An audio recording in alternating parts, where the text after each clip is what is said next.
This is our video presentation, Interpersonal Communication by Jake, Alec, and Jason. According to skillsyouneed.com, interpersonal communication is the process by which people exchange information, feelings, and meaning through verbal and nonverbal messages. It is face-to-face communication. According to Corey Floyd and McGraw-Hill, some key factors with interpersonal communication occur with the relationship. So, depending upon if it's with a coworker, a friend, an intimate partner, your interpersonal communication with the person is going to change. Another thing is it evolves with the relationship. So as you get closer and closer to the person, your information is going to change as you move along. One more thing is it negotiates and defines relationships. So the communication you have with the acquaintance is going to define how you act and are with the person. Dude, this past weekend was crazy. Oh, it was, man. Crazy. Dude, I can't believe what you did on homecoming. That was nuts. Yeah, what can I say, man? Dude, we should never ever talk about that ever again, because I did some stuff that I definitely regret doing, and you can't take that back now. But yeah, I guess you move on from it. You live and you learn. Yeah. So what we just showed an example of is what's called a bad listening habit. Now, if you notice these days, phones are a huge distraction. Everybody has one. So I guarantee at one point in your life when you're talking to someone, you experience that. And how does that make you feel? Not good. And so everyone has experienced that. And, with like social media and Facebook, Twitter, all that kind of stuff, those are really just drawing away from interpersonal communication. So like what we like to call that is a bad listening habit. That was just one example of one.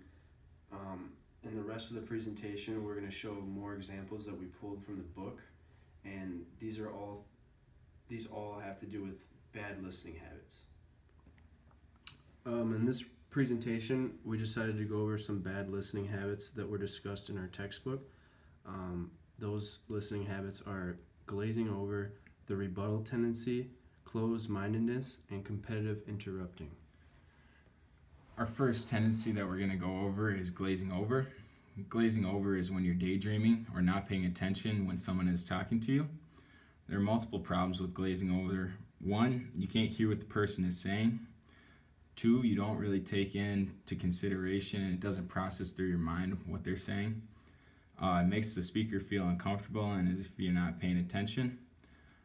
The source for this information was www.mcmullindictionary.com, McMullen publication 2015. The following video we're about to show is two friends discussing glazing over and interpersonal communication. Dude, come on, both of our fantasy football teams suck, looks like a trade. We could both benefit from it. I'll give you, Rodgers for, I don't know, Antonio Brown, maybe DeMarco Murray, I don't know. Dude, come on, are you even listening to me? That was the video on glazing over. Now we're going to move to rebuttal tendency. Rebuttal tendency is the tendency to debate a speaker's point and formulate your reply while the speaker is still speaking. That is the definition given by universalclass.com. Hey Dad, can I buy a car? I'll pay for it myself and just show me a lot more responsibility. You won't have to take me anywhere anymore. And I won't have to borrow your car and I can take my friends places and stuff like that. Son, I want you to look at something. I'm looking at your bank account right now, and it obviously shows that you can't afford a car. But I already paid for school and it just showed me a lot more responsibility. The last clip we showed you was an example of rebuttal tendency between two family members. Now we're going to move on to closed-mindedness. According to lifetofullest.com, closed-mindedness is when someone is being intolerant of the beliefs and opinions of others. They're stubbornly unreceptive to new ideas. In this next clip, we're going to show you an example of closed-mindedness. Black men are by far the best guys. They are so loyal to you.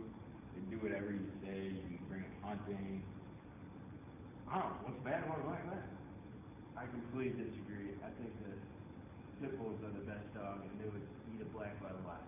So I don't care what you had to say, but pit bulls are better animals. Sorry. Dude, you're not gonna change my mind. Black labs are by far the best. The last clip we showed you was about closed-mindedness between two friends. Now we're moving on to competitive interrupting in mixed company communication in small groups by J.R. Rothwell, 2011 is our source. When the listener attempts to dominate the conversation, competitive interrupting is me-oriented. The focus is on the individual needs, not on the group needs, hence the me-oriented. It creates animosity, rivalry, hostility, and in some cases withdrawal from the group discussion by frustrated members. The next clip we're showing you is competitive interrupting. Hey, did you hear that new Cole Swindell song? Yeah, dude, sucks. Oh, what are you talking about? That's like one of the best Terrible. songs ever. No, it's terrible. No. Dude, Get rap out, is no. way better than the country, Rap first of all. sucks. No, Rap is no, garbage. no. Country is, You're crazy, oh, dude. Like, country is so much better. The last clip that we showed was about two friends having a competitive interrupting conversation about music. The previously discussed bad listening habits have a lot to do with family members and friendship relationships.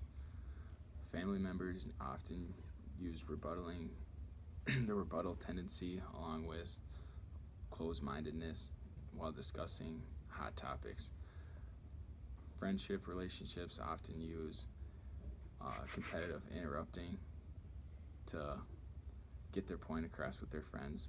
When you get to know someone a little better, it's easier to exhibit these bad listening habits, so it's something to be aware about for the future. And if you continue to practice and be conscious about your bad listening habits, sooner or later you're going to be able to correct them. It's just something that it takes time and takes a little bit of focus on your part to be able to get the bad listening habits and take care of them. Now we're going to show you the sources that we use throughout our presentation.